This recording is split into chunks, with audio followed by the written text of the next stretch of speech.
আপনি বিশ্বাস করেন, ওই যে পেপার পত্রিকা নয়, এই যে নেটে দেখা যায় যে আব্দুর রাজ্জাক সাহেব জমি দখল করেছে, ভূমিধস। এখন এই যে কাপড় দেওয়া আছে, এর পরে যেটা গর্ত সেটা সেই জমি আমি দখল করিনি। কেন নিব? এইখানে একটা জমির দাগ আছে, অনেক বড় দাগ, প্রায় 550 শতক জমি আছে সে দাগে। তো তার 3 ভাগের 2 ভাগ আছে রাস্তার ওই পারে, আর 1 ভাগ আছে এই পারে। তো 1 ভাগের 123.5 শতক জমি আমি কিনেছি, করা আছে, খারিজ করা আছে। সেই জমিটা আমি খারিজ করেছি, নিয়েছি, চৌহদ্দি করেছি। রাস্তা থেকে শুরু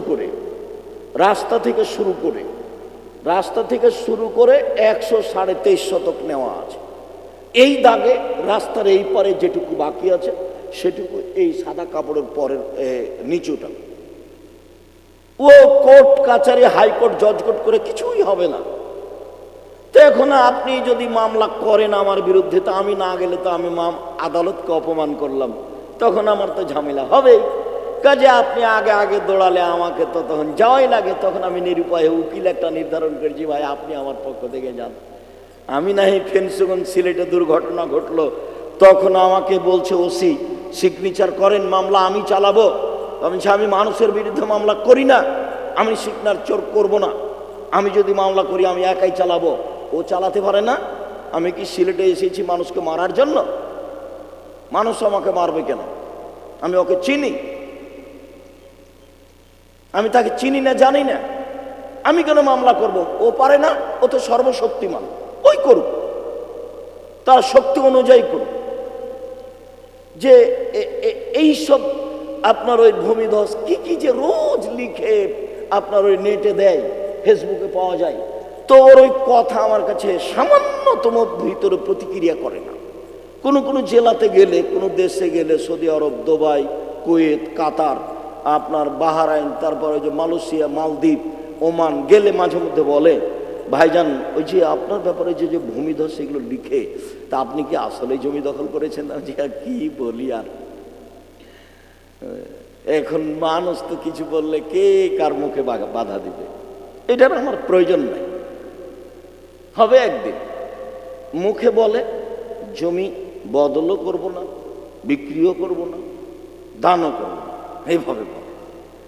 তারপরে আমি আল্লাহকে বলি, যেদিন তুমি করবে সেদিন হয়ে যাবে। ঘুম থেকে উঠে বলবে যে ঠিক আছে দিলাম, একটা পথ হবে।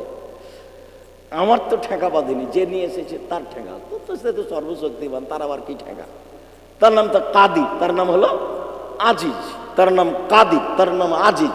তিনি সব কিছু করতে পারেন, যার অত আমার কাছে দুশ্চিন্তার টেনশন কিছু লাগে না।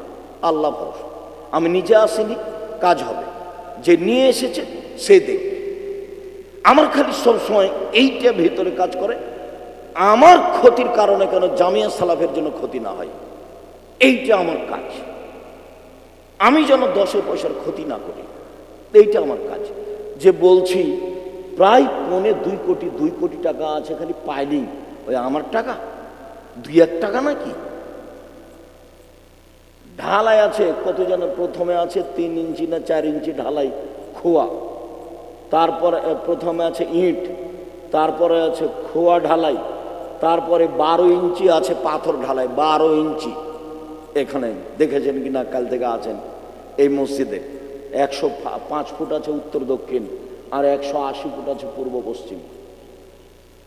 এই পিলার প্রায় 2 কোটির মতো টাকা, মানে হিসেবেরই বাইরে হিসেবে। তা আমি কি ওগুলো নিজে বানাচ্ছি? কোথায় টাকা আছে?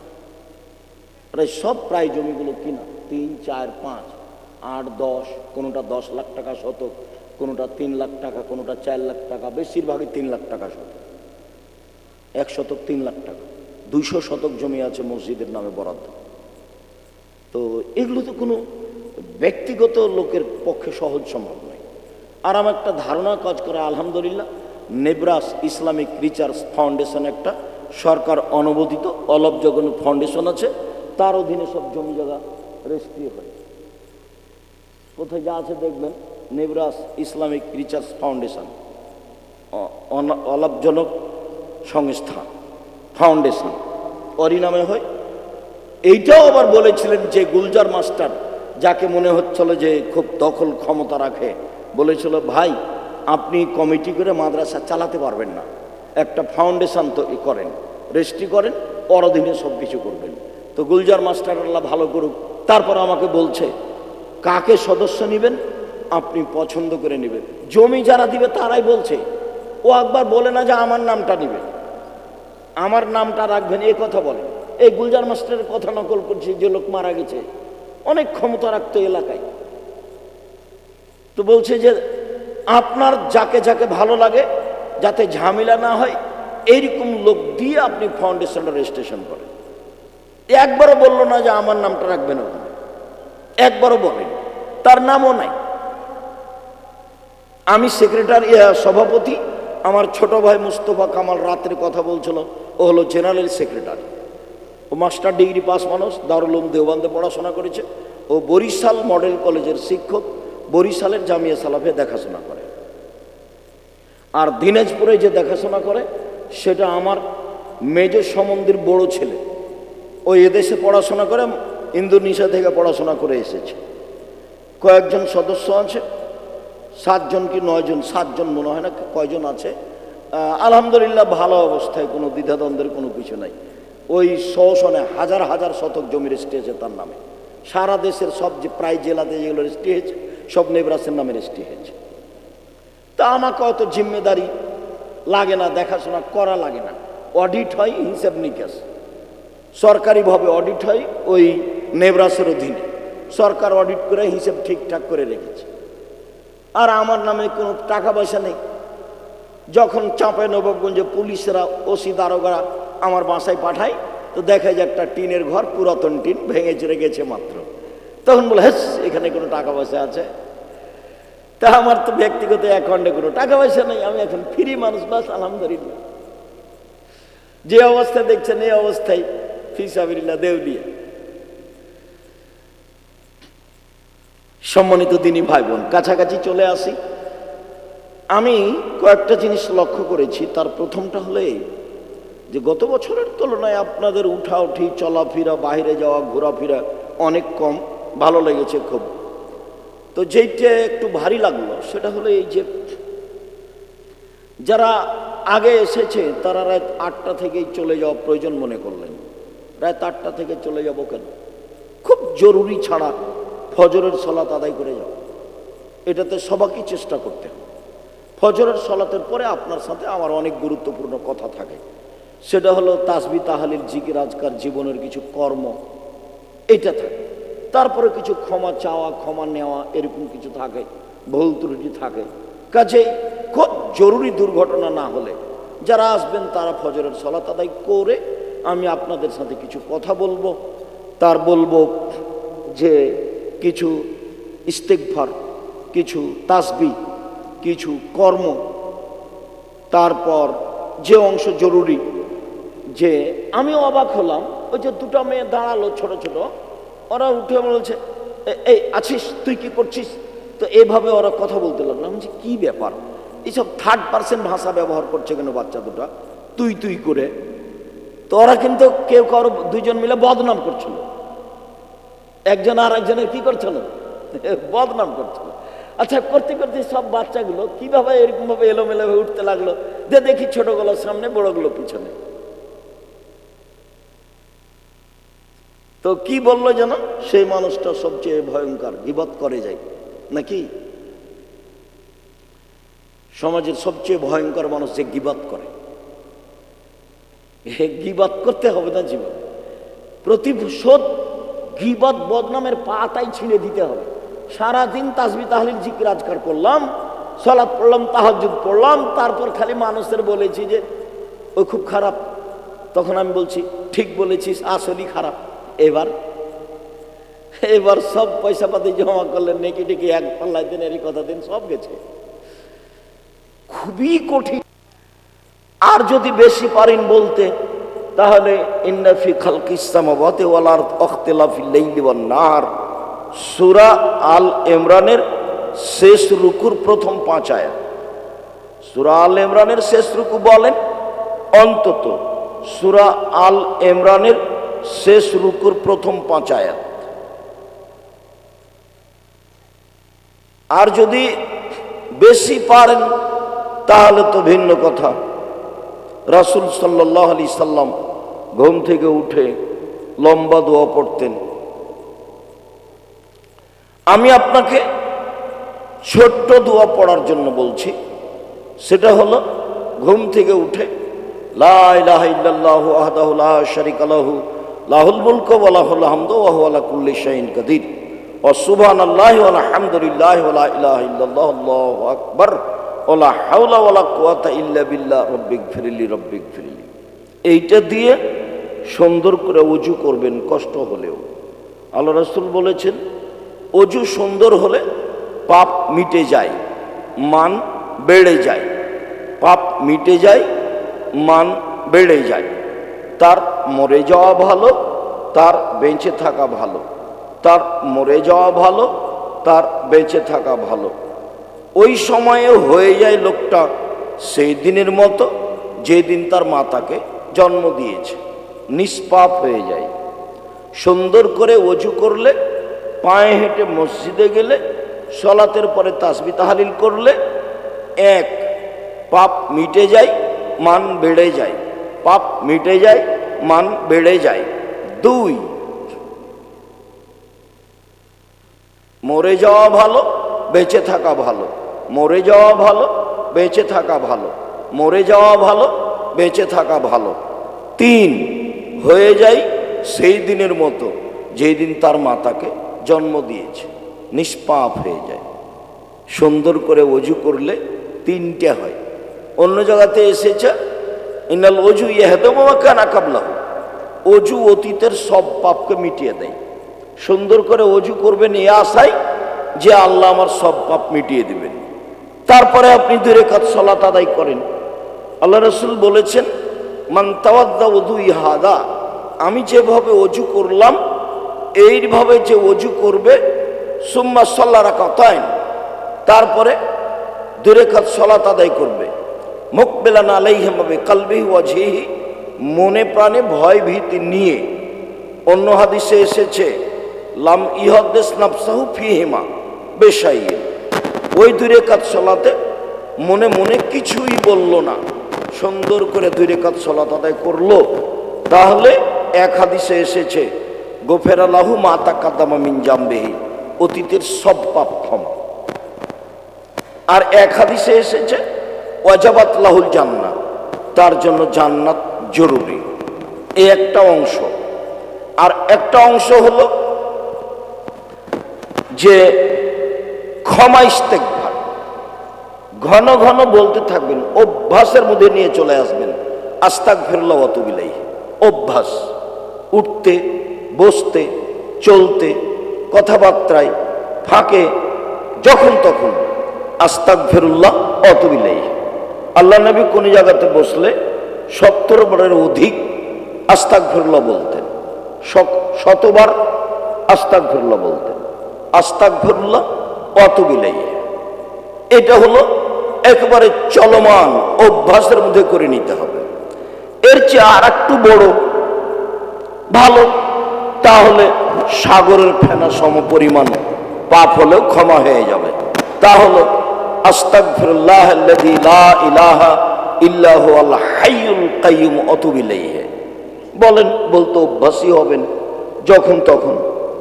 আরেকটা রব্বিগফিরলি ওয়া তুব আলাইয়া ইন্নাকা আনতাত তাওয়াবুল গফুর, রব্বিগফিরলি ওয়া তুব আলাইয়া ইন্নাকা আনতাত তাওয়াবুল গফুর। এই দোয়া পড়তে অভ্যাসী হবেন। আর ভুলেও ভুল করবেন না সাইয়্যিদুল ইস্তেগফার বলতে। সাইয়্যিদুল ইস্তেগফার মানে ক্ষমা চাওয়ার সর্দার। সাইয়্যিদুল ইস্তেগফার মানে ক্ষমা চাওয়ার সর্দার।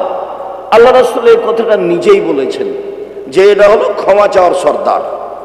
এইটা দিয়ে ক্ষমা চাইলে আর ক্ষমা চাওয়ার এর চেয়ে বড় কোনো দোয়া নাই। সেটা কি? আল্লাহুম্মা আনতা রব্বি লা ইলাহা ইল্লা আনতা খালাকতানি ওয়া আনা আবদুকা ওয়া আনা আলা হাদিকা ওয়াদিকা মাস্তাতাতু আউযু বিকা মিন শাররি মা সানাতু আবু আলাকা বিনিআমাতিকা আলাইয়া ওয়া আবু বিযামবি ফাগফিরলি ফাইন্নাহু লা ইয়াগফিরুয যুনুবা ইল্লা আনতা। দয়া ও ক্ষমা নিয়ে আমার বক্তব্য দেখেন, নেটে বিস্তারিত পেয়ে যাবেন। সম্মানিত দিনী ভাই বোন, এখানে আপনাকে আমি কয়েকটা ক্ষমা চাওয়ার দোয়া বললাম, যেটা এখন বললাম ক্ষমা চাওয়ার সর্দার, এইটা আপনি বলতে অভ্যাসী হবেন সকালে সন্ধ্যায়, সকালে সন্ধ্যায়, সকালে সন্ধ্যায়। সকালে বলে মারা যান যদি সন্ধ্যা পর্যন্ত, তাহলে জান্নাত হবেই, অতীতের সব পাপ ক্ষমা। যদি বিকালে বলে মারা যান ভোর পর্যন্ত, তাহলে জান্নাত হবেই, সব পাপ ক্ষমা। হাদিস বুখারী মুসলিম, এভাবে মুহাম্মদ সাল্লাল্লাহু আলাইহি সাল্লাম বলেছেন। তাহলে ছোট ইস্তেগফার থাকলো আস্তাগফিরুল্লাহ ওয়া আতুবু ইলাইহি, কাছাকাছি ইস্তেগফার থাকলো আস্তাগফিরুল্লাহ আল্লাযী লা ইলাহা ইল্লা হুয়াল হাইয়ুল কাইয়ুম ওয়া আতুবু ইলাইহি। তারপরে স্বাভাবিক তার সাথে সাথে থাকলো রব্বিগফিরলি ওয়া তুব আলাইয়া ইন্নাকা আনতাত তাওয়াবুল গফুর। তারপরে থাকলো সাইয়্যিদুল ইস্তেগফার। তাসবিহ হিসাবে থাকলো সবচেয়ে দামি, সবচেয়ে দাঁড়ি পাল্লায় ভারী, সবচেয়ে হালকা, যেটা সূচনায় বলেছিলাম, মুখে হালকা, অজু লাগে না, মুখে হালকা, টাকা লাগে না, আল্লাহর কাছে প্রিয়, দাঁড়ি পাল্লাই ভারী। সুবহানাল্লাহি ওয়া বিহামদিহি সুবহানাল্লাহিল আযীম, মাঝে মধ্যে বলতে অভ্যাসী হতে হবে। টাকাও লাগে না, অজুও লাগে না। আর তাসবিহ হিসেবে এর চেয়ে দামি গুরুত্বপূর্ণ তাসবিহ নেই। সুবহানাল্লাহ ভালো, আলহামদুলিল্লাহ ভালো, লা ইলাহা ইল্লাল্লাহ ভালো, আস্তাগফিরুল্লাহ ভালো। তবে সুবহানাল্লাহি ওয়া বিহামদিহি সুবহানাল্লাহিল আযীম যত উপরে তত নয়, এটার আবার কোনো বার নেই, যে যা পারে। আর সুবহানাল্লাহি ওয়া বিহামদিহি, শুধু সুবহানাল্লাহি ওয়া বিহামদিহির বার আছে, মানে দিনে 100 বার বলার চেষ্টা করতে। আর লা ইলাহা ইল্লাল্লাহু ওয়াহদাহু লা শারীকা লাহু লাহুল মুলকু ওয়া লাহুল হামদু ওয়া হুয়া আলা কুল্লি শাইইন কাদির, এটাও তাসবিহ। এটাও তখন 100 বার, সারা দিনে 100 বার। তখন শয়তান আর আপনার ক্ষতি করতে পারবে না। আর সুবহানাল্লাহ, আলহামদুলিল্লাহ, আল্লাহু আকবার, এগুলো সালাতের পরে পরে, সালাতের পরে 33 33 34 33 33 34। আর ঘুমানোর যাওয়ার সময় 10 10 10, নইলে 33 33 34 33 33 34। ঘুমানোর সময় 10 10ও নিতে পারেন। উল্লেখ্য যে তাসবিহ হিসাবে আরেকটা আছে উত্তম, সবচেয়ে ভারী নয়, উত্তম। তা হচ্ছে সুবহানাল্লাহ, আলহামদুলিল্লাহ, ওয়া লা ইলাহা ইল্লাল্লাহ, আল্লাহু আকবার, সুবহানাল্লাহ, আলহামদুলিল্লাহ, ওয়া লা ইলাহা ইল্লাল্লাহ, আল্লাহু আকবার। এইবার আরেকটু বলি, সেটা হলো এই, ঘুমানোর সময় অনেকগুলো দোয়া আছে, সিরিয়ালে 10টা করা আছে। দোয়ার বইয়ে পড়ে দেখতে হবে। বই পুস্তক আপনার জন্য লিখেছি। যা টাকা পয়সা নিয়ে এসেছিলেন, খেয়ে খুয়ে সব কি করে যে গেলেন, যারা গেছে গেছি। আমি অবশ্য চাই যে ফজরের সালাত পর্যন্ত থাকবেন। তখন তো বিষয়ের উপরে কথা বলেছি, অনেক কথা বলতে পাইনি। আবার জামিয়া সালাফিয়ার টাকা পয়সার কথা আমি একাই বলি, অন্য কেউ বলে না, বলতেও বলি না, বলতে বরং নিষেধ করি। আর শিক্ষকেরা যদি রসিদ বই ব্যবহার করে তাহলে জরিমানা হবে, ওরা টাকা আদায় করতে পাবে না, কোথাও বলতে পাবে না, ওই পাতায় পড়তে পাবে না। কোনো শিক্ষক কোনো রসিদ বই কোথাও ব্যবহার করতে পাবে না, প্রতিষ্ঠানের রসিদ নিয়ে নিজের এলাকায় আদায় করতে পাবে না, মানে এইভাবে আদায় নিষেধ। কারো প্রয়োজন নাই কে কি করছে, বাস আপাতত আমি ভিক্ষুক, আমি বলি 10 টাকা 5 টাকা, আমিও 2-1 টাকা দিই, সবাইকে বলি। আমি আপাতত বলি, আগে আল্লাহকে বলি তুমি তো সর্বশক্তিমান, আমি এগুলো একটাও নিনি। আমি এখানে 2013 সালের কয় তারিখে যেন 9 এপ্রিল নাকি প্রোগ্রামে এসেছিলাম। তো একজন বৃদ্ধ মানুষ বলল যে সব জমি জমা গেল 65 বছর থেকে পড়ে আছে, আন্দোলন এসেছিল কিছু করেনি, জমিয়ত এসেছিল কিছু করেনি, হাবিব কুয়েতে থাকে এলাকার মানুষ কিছু করেনি, আকরামুজ্জামান বিন আব্দুস সালামকে দিয়েছিলাম কিছু করেনি। তো তারপরে বশির আহমদ জিদ্দে সিলেটি, তাকে দিয়েছিলাম, কিছু করেনি। তো দেখেন, তো বললাম দেখা যায়। তারপর বললাম যে আসলাম। তারপর দেখলাম আর একটা মানুষ, তার নাম গুলজার মাস্টার, দেখি তারই ক্ষমতা সব। তা আমি বললাম যে প্রাচীর দিয়ে দেন। তো বলছে এই ভেলেটে এই টাকা পয়সা নেই, আপনি কাজ করেন করলে। তো যেদিন উদ্বোধন করতে আসলাম সেদিন দেখি আরো দুইটা মানুষ। ওই দুইটা মানুষের কথা এখন আর আমি বলছি না। তখন আমি বললাম ঘটনা কি গো, ব্যাপারটা কি, আরো দুইটা মানুষ কেন? আমি তো সেগুলো জানি না। তো বৃদ্ধ মানুষ বললেন যে আপনারা মিলে জুলে কাজ করবেন। তা আমি যখন আমার কথা শুরু করলাম তখন আমি বললাম মিলে জুলে কাজ আমি করব না, আমি একাই কাজ করব। আমাকে কেউ পরামর্শ দিতে পারে, তার পরামর্শ নিতে পারি। তো আমি বললাম দোয়া করেন, ওপরে কবুল হলে হবে, আমার হাতে তো টাকা পয়সা নেই, ফকির মানুষ, রাস্তাঘাটে চলি। আমি তো বলেছি সারাদিন দিন রাত আমি কচুর পাতার পানি, কচুর পাতার উপরে পানি থাকে, ওটা একটু বাতাস আসলে খালি টলমল, এ পড়লো এ পড়লো এ পড়লো। তো দোয়া করেন যদি উপরে কবুল হয় ভালো। তার একজন আমার কথা শেষ করতে দাঁড়িয়ে বলল এ দেখেন কবুল হয়েই গেছে। অবাক কথা, 3 তলা বিল্ডিং। এখন যারা ওই মূল ব্যক্তি তারা দুই ভাই বলা বলি করছে, দুই ভাই মারা গেছে, বলা বলি করছে কে রে, ওকে তুই দাওয়াত দিয়েছিস নাকি? এলাকার ভাষারা বলছে না তো আমি দিদি, বলে পিটিয়ে দিব নাকি? অবাক কথা, আমি অবাক হলাম। বলছে না ভাই, আমি বলছি না ভাই নাই, খবরদার নয়, এরকম কোনো কিছু করা হবে না ভাই, এগুলো কিছু করা হবে না। তো ও তো ভালোই বললো, এখনই 3 তলা, দেখাও হচ্ছে নকশা, তো কাল থেকে তো হয়ে যায়। আর আমি তো বলছি দোয়া করে না, উপরে কবুল হলে হবে, কবে হবে? আর ওটা তো নগদ। তারপর কেন জানি তারা এভাবে বললো, এই গুলজার তুই দাওয়াত দিয়েছিস নাকি? বলছে না তো আমি দাওয়াত দিইনি। তো এখানে টোপ দেখাতে এসেছে কেন, পিটিয়ে দিব নাকি? যে বলছে সে আবার উকিল। ওরা দুই নিজ চাচাতো ভাই, দুইজনই মারা গেছে। আল্লাহ ভালো করুক, আল্লাহুম্মা গফিরলাহুম ওয়ারহামহুম। যারা চলে গেছে আল্লাহ তুমি তাদের ভালোটা গ্রহণ করো, মন্দটা মাফ করে দিয়ে তাদের জান্নাতবাসী করো, তাদের কবর প্রশস্ত করো, তাদের কবরকে আলোকিত করো। আমি এগুলো একটাও নিজে নিইনি, বৈঠকের পর বৈঠক, বৈঠকের পর বৈঠক করে চাপিয়ে দেওয়া হয়েছে। আমি দিন ধর্মের মাদ্রাসার কাজের ব্যাপারে, জামিয়া সালাফের কাজের ব্যাপারে ভাবতে হবে, পরিকল্পনা করতে হবে, চিন্তা ভাবনা করতে হবে, বৈঠক করতে হবে, এই পাতাই পড়ি না। আমি নওদাপাড়ায় যাইনি, জোর করে নিয়ে যাওয়া হয়েছে আপনার ওই ডাঙ্গিপাড়ায়, বিশাল এরিয়া, 40 বিঘা, সবই কিনা। 2016 সালে শুরু হয়েছে। আর মানুষ যেগুলো এমনি দিয়েছে অন্তত 10 বার বৈঠক করে জোর করে চাপিয়ে দিয়েছে। আপনার ওই তানোরের জমি, রাজশাহী তানোর, 70 বিঘা জমি একসাথে, 40 বিঘা খালি পুকুর আছে, কোনো বৈঠক না, এমনিতে দিয়েছে। কালে এসব প্রস্তাব দিয়ে গেছে গাজীপুরে এক লোক, 50 বিঘা জমি আছে, রিসোর্ট করতে চেয়েছিলাম, তো করব না, সম্পূর্ণ উল্টে দিতে চাচ্ছি, আপনার সাথে কথা বলতে এসেছি। তাহলে ঠিক আছে, পরে বলবো। আমি যেটা চেয়েছিলাম সেটা আমাকে ভালো লাগলো না, আমি অনেক কিছু করেছি, একটা নকশা টকশা সব কিছু নিয়ে এসেছে, বলছে ওটা এখন উল্টিয়ে দিলাম, এখন মরার জন্য যে প্রস্তুত, এখন অন্য। তো ঠিক আছে, কথা বলবো, যদি অনুকূলে হয় দেখব। গাজীপুরে আছে কোথায়? তাই এগুলো নিয়ে আমি ভাবি না। আমি বলছি যে চাপিয়ে দিয়েছে। কাল একটা বাক্য বলছিলাম, ওয়াইন উতি তাহান মাসালাতিন ওকেলতে আলাইহা, যদি চেয়ে নেও তাহলে তোমার দায়িত্ব তোমার, নেও। ওয়াইন উতি তাহান গায়রে মাসালাতিন, যদি না চাওয়াতে দেওয়া হয় তাহলে এবার সাহায্য হবে উপর থেকে। তো কত কৌশলকে এখনো করছে, করেই যাচ্ছে।